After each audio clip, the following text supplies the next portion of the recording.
نحمد و نصلی علی رسول الکریم، اما بعد فاعوذ باللہ من الشیطان الرجیم، بسم اللہ الرحمن الرحیم۔ نماز میں خشوع کا بیان۔ دیکھیں نماز میں جس حد تک خشوع ہوگا، اور خشوع جو ہے انسان پوری توجہ کے ساتھ دل میں اللہ کی محبت اور اللہ کے یہ احساس کہ میں اللہ کے لیے پڑھ رہا ہوں، اللہ مجھے دیکھ رہا ہے، اور انسان کا پورا دھیان کوشش سے پوری محنت سے اپنا دھیان انسان کا نماز میں رکھنا، اس کو خشوع کہتے ہیں۔ تو خشوع کے بارے میں حدیث پڑھ لیتے ہیں پہلے۔ باب الخشوع فی الصلاۃ، باب نماز میں خشوع کا بیان۔ حدثنا اسماعیل قال حدثنی مالک عن ابی الزناد عن الاعرج عن ابی ہریرہ رضی اللہ عنہ تعالی عنہ ان رسول اللہ صلی اللہ علیہ وسلم قال هل ترون قبلتی ها هنا واللہ ما يخفى علی رکوعکم ولا خشوعکم وانی لأراکم وراء ظہری۔ ہم سے اسماعیل بن ابی اویس نے بیان کیا، کہا مجھ سے امام مالک نے رضی رحم اللہ نے، اور انہوں نے ابو الزناد سے بیان کیا، انہوں نے عارج سے، انہوں نے حضرت ابو ہریرہ رضی اللہ عنہ سے کہ رسول اللہ صلی اللہ علیہ وسلم نے فرمایا، کیا تم سمجھتے ہو کہ میرا منہ ادھر قبلے کی طرف ہے؟ اللہ کی قسم تمہارا رکوع اور تمہارا خشوع مجھ سے کچھ چھپا ہوا نہیں ہے، میں تمہیں اپنے پیچھے سے بھی دیکھتا ہوں۔ یعنی آپ صلی اللہ علیہ وسلم نے صحابہ کرام کو تنبیہ فرمائی کہ نماز میں پوری طرح سے خشوع سے دھیان سے نماز پڑھنا ہے، اللہ کی طرف دھیان کر کے، اور انسان ادھر ادھر بلا وجہ کی حرکتیں نہ کرے کہ، اور نہ زیادہ ہلنا جلنا نہیں ہے، انسان کو اپنے کپڑے بار بار صحیح ٹھیک نہیں کرنا، ایک اچھی طرح سے ایک مضبوط پوزیشن میں انسان کھڑا ہے پورے دھیان سے اللہ کے آگے، اور جس انداز میں کھڑا ہونا اس انداز میں وہ کھڑا ہے، تو یہ اس طرح سے انسان کو کرنا چاہیے۔ اللہ تعالیٰ، اللہ کے پیارے رسول صلی اللہ علیہ وسلم نے اس حدیث میں صحابہ کرام کو تنبیہ فرمائی کہ تم خشوع کے ساتھ رکوع اور کرو اور قیام کرو۔ اچھا، اب اگلی حدیث ہے۔ حدثنا ابی ہریرہ رضی اللہ عنہ ان رسول اللہ صلی اللہ علیہ وسلم کان اذا صلی رفع بصرہ الی السماء فنزلت الذین هم فی صلاتهم خاشعون فتعتع رأسہ۔ یہ بحیقی کی حدیث ہے۔ یہ میں نے بحیقی کی حدیث اس لیے بیان کی کہ اس میں ہمیں پتہ چلتا ہے کہ آپ صلی اللہ علیہ وسلم نماز میں یہ خشوع کو سمجھنے کے لیے، ٹھیک ہے، خشوع کا حصہ ہے یہ کہ نماز میں انسان کی نظریں کہاں ہونی چاہیے۔ تو پہلے شروع کی نمازوں میں آپ صلی اللہ علیہ وسلم جب کوئی نماز میں دعائیہ کلمہ آتا تھا، اللہ سے کوئی دعا جس میں مانگی جاتی ہے، تو آپ صلی اللہ علیہ وسلم اپنی نظر آسمان کی طرف اٹھاتے تھے۔ پھر یہ آیات نازل ہوئی کہ الذین هم فی صلاتہم خاشعون، کہ وہ لوگ اپنی نماز میں خشوع کرتے ہیں۔ یہ سورہ المومنون کی آیت نمبر 1 کا ٹکڑا ہے کہ مومن جو ہوتے ہیں وہ اپنی نماز میں خشوع کرتے ہیں۔ تو پھر آپ صلی اللہ علیہ وسلم نے اپنی نظروں کو نیچے کی طرف کر کے نماز پڑھنا شروع کیا، یعنی کہ سجدے کی طرف، سجدے کی جو جگہ ہوتی ہے وہاں پر انسان کی آنکھوں کا ہونا چاہیے، انسان کو نہ آنکھوں کو بند کرنا چاہیے، نہ آنکھوں کو آسمان کی طرف اٹھانا چاہیے، بلکہ انسان کو سجدے کی طرف دیکھنا چاہیے، ادھر ادھر نہیں دیکھنا چاہیے۔ آسمان کی طرف آنکھیں اٹھا کر یہ منع فرمایا گیا ہے کہ انسان آسمان کی طرف آنکھیں اپنی نظر نہ اٹھائے نماز کے دوران۔ اب دیکھیں دوسری حدیث بھی اسی مسئلے کو ثابت کرنے کے لیے کہ انسان ادھر ادھر نہ دیکھے، یہ صحیح بخاری کی حدیث 751 ہے۔ باب الالتفات فی الصلاۃ، التفات کا مطلب ہوتا ہے انسان صرف اپنے جیسے تھوڑا سا سر کو ادھر سے ادھر گھمائے، اپنے نظروں کو ادھر ادھر گھمائے، اس کو التفات کہتے ہیں، ٹھیک ہے۔ تو باب نماز میں ادھر ادھر دیکھنا کیسا ہے، کیا یہ جائز ہے؟ تو اب حدیث ہے۔ حدثنا مسدد قال حدثنا ابو الاحوص قال حدثنا اشعث بن سلیم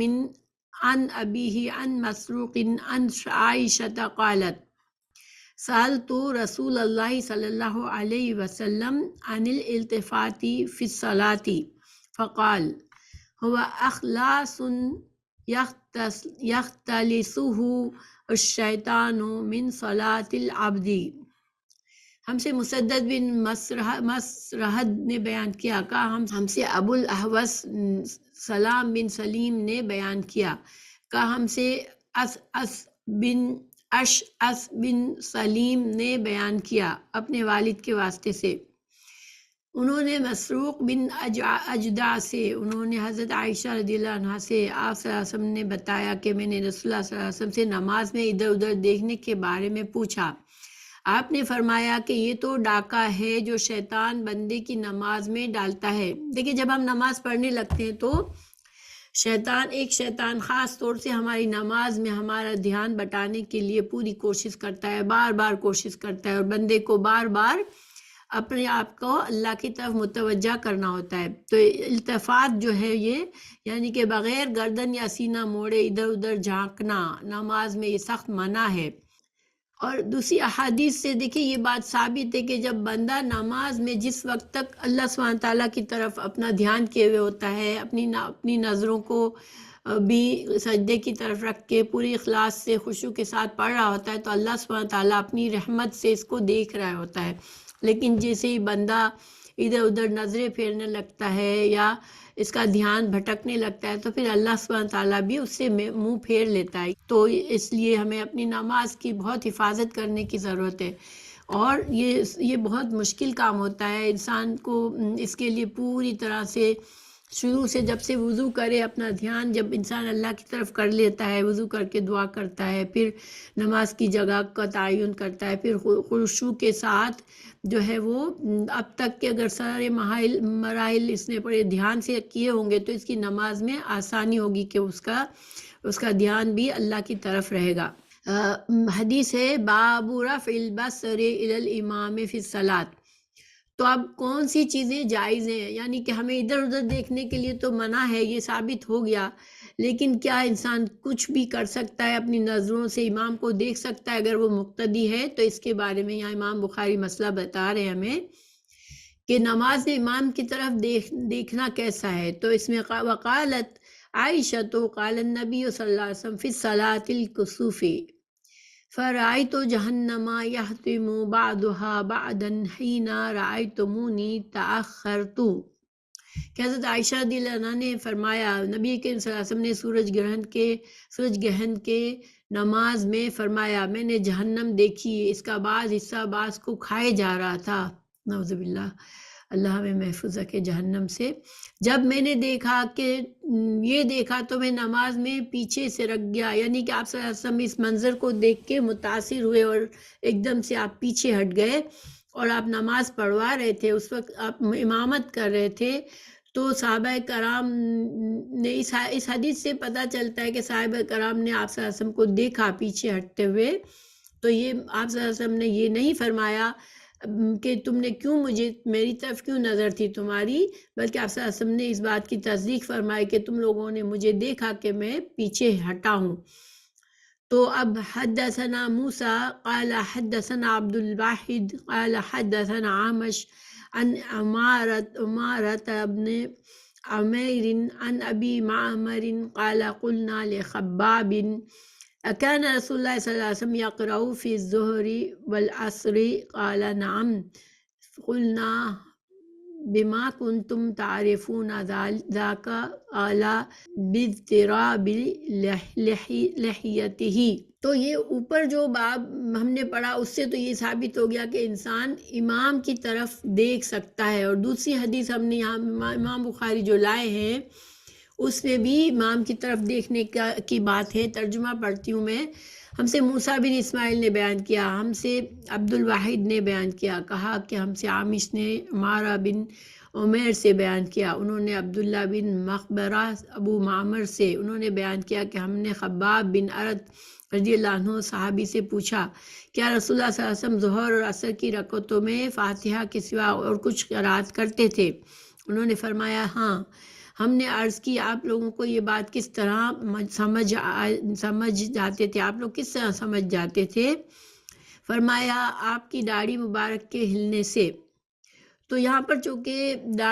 صحابہ کرام نے بتایا، حالانکہ وہ مقتدی تھے، وہ پیچھے نماز پڑھے تھے، لیکن آپ صلی اللہ علیہ وسلم کی داڑھی کے ہلنے کو دیکھا اور آپ صلی اللہ علیہ وسلم کو بتایا بھی انہوں نے، چونکہ اس میں یہ ذکر ہے کہ صحابہ کرام نے آپ صلی اللہ علیہ وسلم کی داڑھی کے ہلنے سے یہ اندازہ لگایا کہ آپ صلی اللہ علیہ وسلم خاموش ہیں مگر کچھ پڑھ رہے ہیں، یعنی جب انسان اس دعائے استفتاح پڑھتا ہے تو وہ تکبیر تحریمہ کے بعد جب انسان ہاتھ باندھ لیتا ہے تو دعائے استفتاح پڑھی جاتی ہے، جو کہ بسم اللہ بھی پڑھنے سے پہلے اور اعوذ باللہ من اعوذ تعوذ سے بھی پہلے ایک دعا پڑھی جاتی ہے جس کو دعائے استفتاح کہتے ہیں، تو آپ صلی اللہ علیہ وسلم وہ پڑھا کرتے تھے۔ تو یہ صحابہ کرام نے، چونکہ آپ خاموشی سے وہ دعا پڑھتے تھے، دعائے استفتاح انسان چاہے امام ہو چاہے مقتدی ہو خاموشی سے پڑھی جاتی ہے، تو اس لیے یہ اندازہ لگایا صحابہ کرام نے، اور پھر ہمیں حدیث بھی ابھی ملے گی آگے انشاءاللہ کہ آپ صلی اللہ علیہ وسلم سے پوچھا بھی گیا تھا کہ آپ کیا پڑھتے ہیں، تو آپ نے وہ دعائیں بتائی تھی جو اب انشاءاللہ ہم پڑھیں گے۔ تو یہاں پر یہ مسائل ہم ثابت کر رہے ہیں کہ انسان کو یہ تو منع ہے کہ انسان نماز میں آسمان کی طرف نہ دیکھے، نماز میں انسان اپنی آنکھیں ادھر ادھر نہ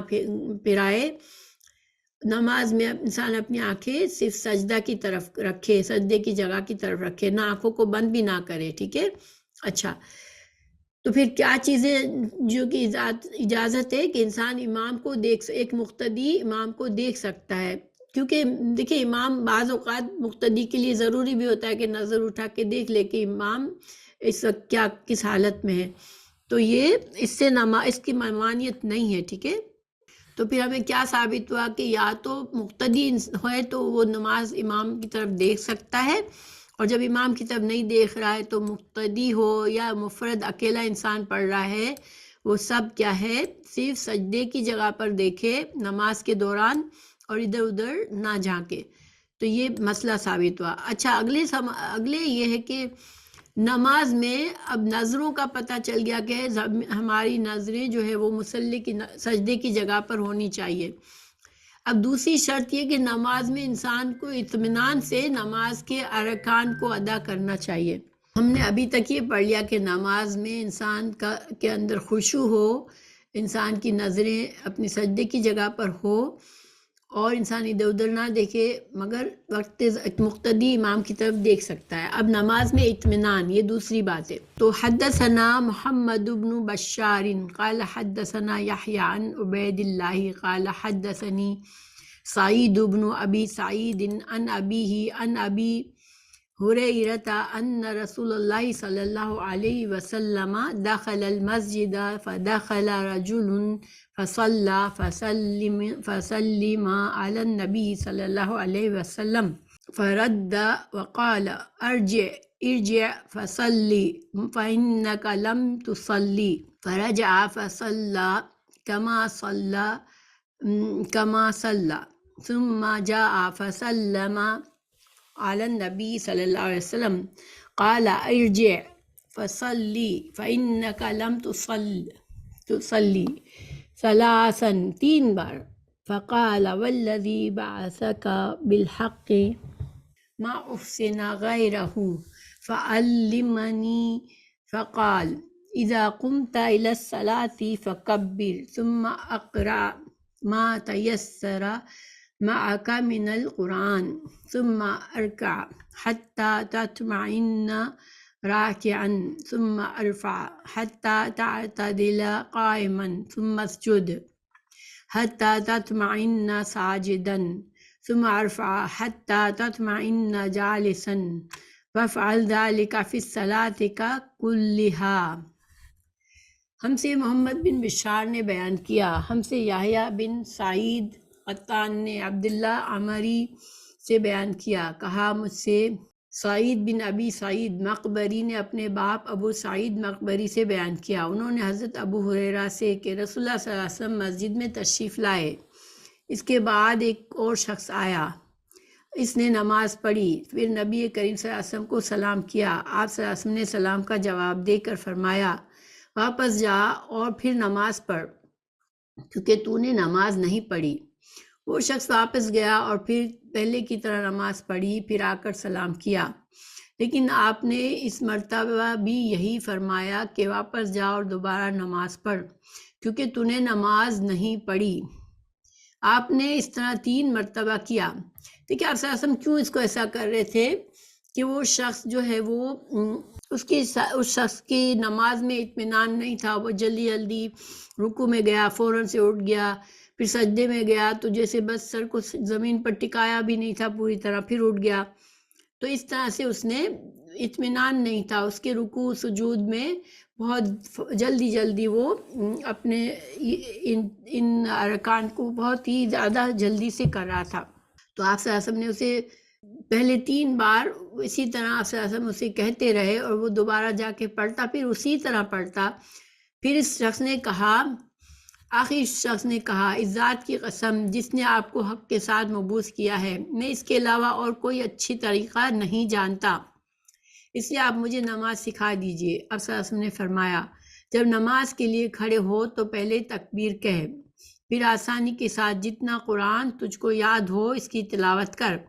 دیکھیں یہاں پر یہ نہیں ہے کہ یہ نہیں لکھا ہوا کہ سورہ فاتحہ پڑھنا ہے تم کو، لیکن یہ دوسری بہت سی احادیث سے ہمیں پتہ ہے کہ انسان تلاوت دوسری آیت کی تلاوت کرنے سے پہلے انسان کو سورہ فاتحہ پڑھنا لازمی ہے، ٹھیک ہے، نماز کی ہر رکعت میں۔ لیکن چونکہ یہاں پر آپ صلی اللہ علیہ وسلم کا مقصد یہ تھا کہ اس کو سکون سے نماز پڑھنا سکھانا ہے، تو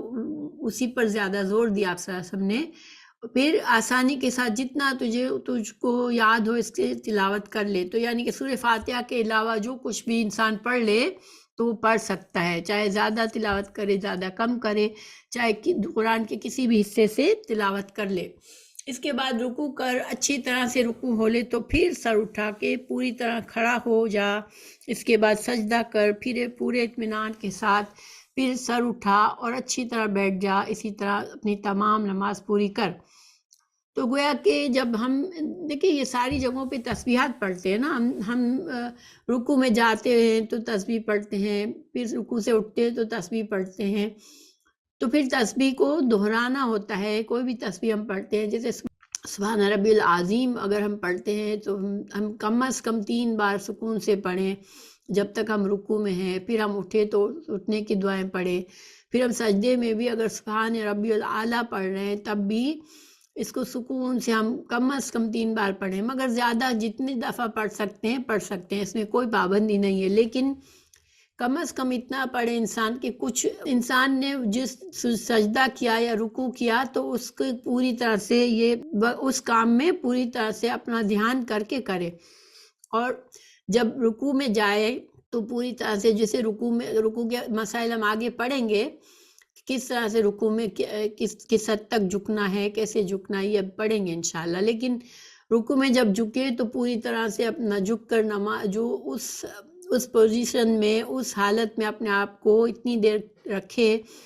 کہ کم از کم اس کا حق ادا کر لے، پھر اس سے اٹھے تو سیدھی طرح سے اٹھ جائے اور پھر دوبارہ سجدے میں جائے، تو سجدے کی پوری جو پوزیشن ہے جو ہم سیکھیں گے انشاءاللہ،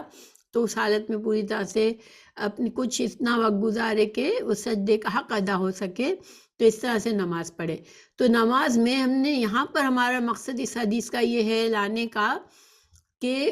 نماز میں ایک تو خشوع اور اطمینان، یہ دونوں چیزیں ہونی چاہیے۔ اس کے علاوہ ہم نے دوسری احادیث سے ہمیں پتہ چلتا ہے کہ نماز جیسے اب جماعت کھڑی ہونے والی ہے تب بھی انسان بھاگتے ہوئے نماز کے لیے نہ آئے، بلکہ سکون اور اطمینان کے ساتھ چلتا ہوا ہے، کیونکہ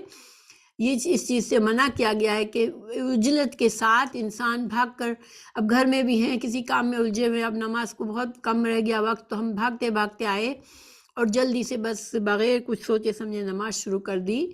تو وہ پھر نماز کی وہ بات نہیں رہتی، وہ سکون اور خشوع نہیں رہتا، وہ اطمینان نہیں رہتا۔ اس لیے ہمیں کہا گیا ہے کہ جب بھی نماز کے لیے آئے تو پہلے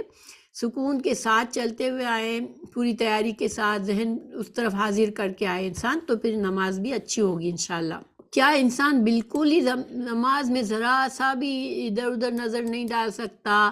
یا کچھ بھی ہاتھ پیر نہیں لا سکتا؟ تو اس کے لیے دیکھیں احادیث موجود ہے کہ باب هل يلتفت امر ينزل به او يرى شيئا او بصاقا في القبلة، باب اگر نمازی پر کوئی حادثہ یا نمازی کوئی بری چیز دیکھے یا قبلہ کی دیوار پر تھوک دیکھے تو اتلافات میں کوئی قباحت نہیں۔ اب کوئی اچانک حادثہ پیش آ جاتا ہے، کوئی بچہ، چھوٹا بچہ گھر میں، اس نے کوئی ایسی بات کر لی، یا انسان کے چولہے پہ کوئی چیز رکھی ہوئی ہے وہ اچانک سے اسے لگا کہ کوئی چیز آگ لگ گئی، یا کچھ بھی کوئی بھی حادثے کا احساس ہو انسان کو، تو ان حالات میں انسان اپنی نماز سے اگر تھوڑی سی حرکت کرتا ہے، مثال کے طور پر اگر بچہ، چھوٹا بچہ ہے، وہ اس کو ماں اکثر اپنے مصلی کے پاس بٹھا لیتی ہے، بچہ رونے لگتا ہے تو ماں اس کو اٹھا بھی سکتی ہے، اتنی حرکت کر سکتی ہے، اٹھا لیتی ہے، پھر سجدے میں جاتے وقت اس کو زمین پہ رکھ دیتی ہے۔ تو یہ جو ضروری ایسی قسم کی حرکت جس سے انسان کی نماز بہتر ہو سکتی ہے۔ دیکھیں اگر کوئی حادثہ پیش آ رہا ہے تب بھی انسان کہے نہیں مجھے نہیں ہلنا، تو پھر اس کا خشوع تو نہیں رہتا، اس کا دھیان پھر اسی طرف ہو جاتا ہے۔ تو انسان کوئی ایسی حرکت جس کے کرنے سے انسان کی باقی نماز اچھی ہو جائے گی تو وہ انسان کر کے اس سے فارغ ہو جائے، پھر نماز کرے تاکہ نماز میں وہی خشوع قائم کر سکے۔ تو اتنی حد تک حرکت کرنے سے نماز خراب نہیں ہوتی۔ اگر کوئی ایسی حرکت ہے جس سے انسان کی نماز اچھی ہو جائے گی، بعد میں اس کا دھیان پوری طرح اس کے لیے آسان ہوگا کہ انسان پورے دھیان سے نماز پوری کر رہا ہے، ٹھیک ہے۔ تو یہ سارے خشوع کے مسائل تھے۔